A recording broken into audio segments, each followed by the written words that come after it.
आज मैं आपको एक ऐसी कहानी सुनाने जा रहा हूं जो भक्ति, त्याग और परीक्षा की अद्भुत गाथा है। ये कहानी है राजा मोरध्वज की, जिन्होंने अपनी भक्ति के लिए अपने पुत्र तक का बलिदान देने को तैयार हो गए थे। और इस कहानी में भगवान शिव का भी एक गहरा संबंध है, जो हमें दिखाता है कि कैसे सच्ची भक्ति सभी देवताओं को प्रिय होती है। महाभारत काल में राजा मोरध्वज है वंश के एक महान राजा थे। उनकी पत्नी का नाम पद्मावती था और उनका पुत्र ताम्रध्वज एक वीर योद्धा था। राजा मोरध्वज भगवान कृष्ण के परम भक्त थे, लेकिन साथ ही वे भगवान शिव की भी आराधना करते थे। उन्होंने छत्तीसगढ़ में अरंग में बागेश्वर नाथ शिव मंदिर की स्थापना की थी। ये मंदिर आज भी उनकी शिव भक्ति का प्रमाण है। राजा मोरध्वज ने अपने राज्य में 36 किले बनवाए थे और हर किले के बाद वे माता महामाया का एक मंदिर भी बनवाते थे। ये दिखाता है कि वे केवल एक राजा नहीं थे, बल्कि एक सच्चे धर्मपरायण व्यक्ति थे जो सभी देवी देवताओं का सम्मान करते थे। एक दिन की बात है, जब युधिष्ठिर का अश्वमेध यज्ञ चल रहा था। यज्ञ का घोड़ा विभिन्न राज्यों में घूम रहा था। नियम ये था कि जो भी राजा इस घोड़े को पकड़ेगा, उसे या तो पांडवों की अधीनता स्वीकार करनी होगी या फिर युद्ध करना होगा।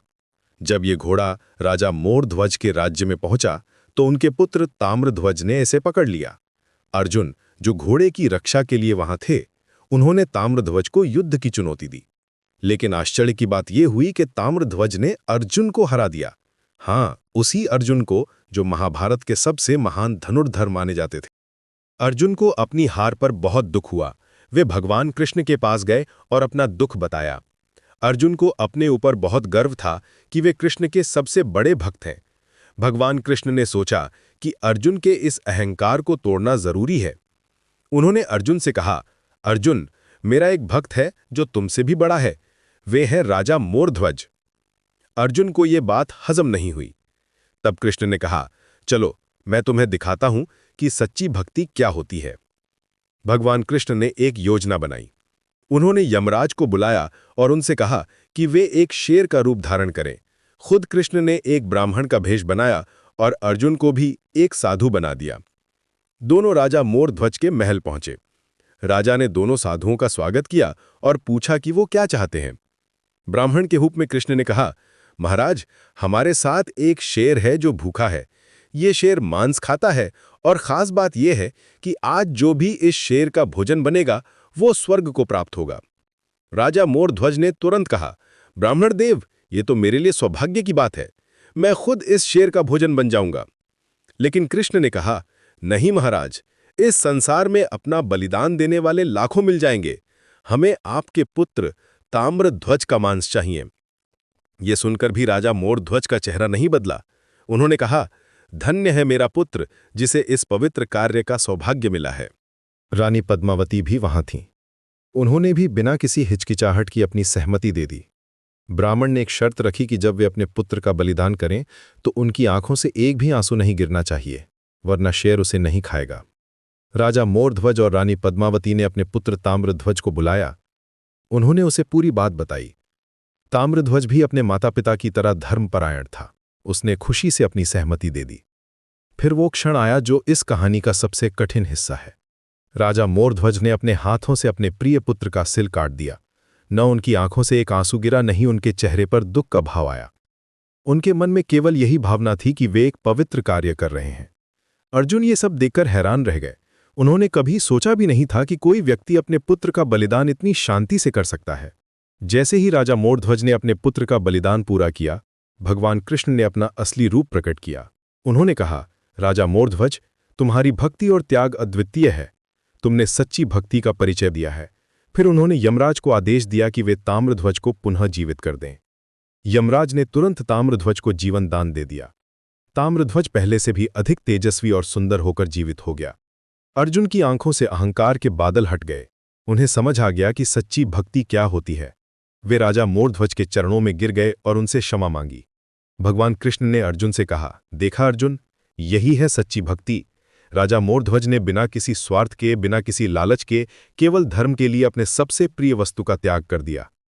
अब आप सोच रहे होंगे कि इस कहानी में भगवान शिव कहाँ आते हैं। दरअसल राजा मोरध्वज की भक्ति केवल कृष्ण तक सीमित नहीं थी। वे भगवान शिव के भी परम भक्त थे।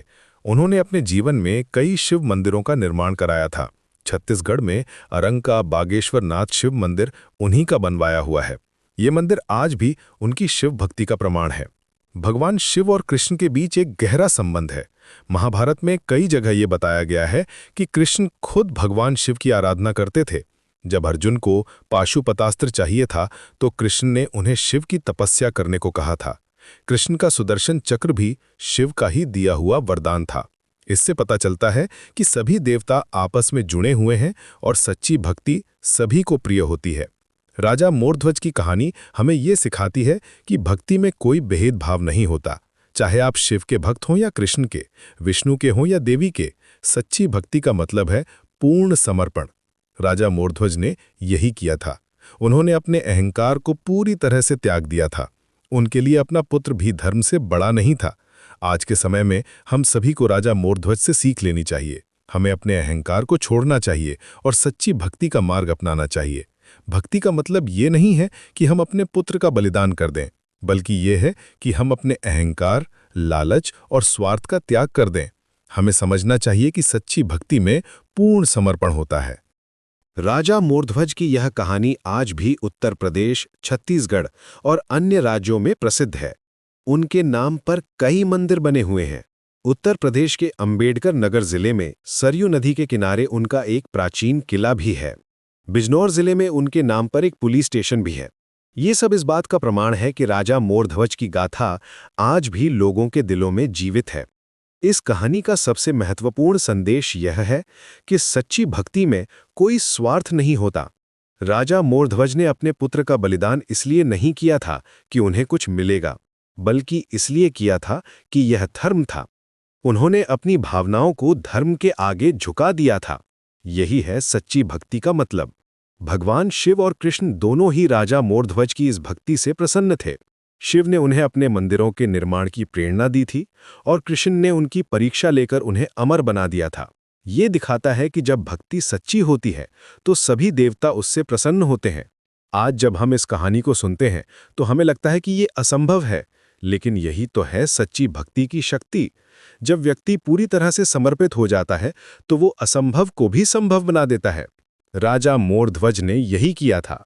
उन्होंने अपने प्रेम को धर्म के आगे झुका दिया था और इसीलिए वे अमर हो गए।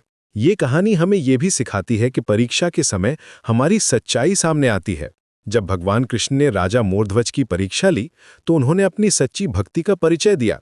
वे डरे नहीं, घबराए नहीं, बल्कि खुशी से अपने धर्म का पालन किया। यही है सच्चे भक्त की पहचान। राजा मोरध्वज और भगवान शिव की ये गाथा हमें प्रेरणा देती है कि हम भी अपने जीवन में सच्ची भक्ति का मार्ग अपनाएं। हमें अपने अहंकार को छोड़कर विनम्रता से भगवान की आराधना करनी चाहिए। चाहे वो शिव हों, कृष्ण हों या कोई और देवता, सच्ची भक्ति सभी को प्रिय होती है।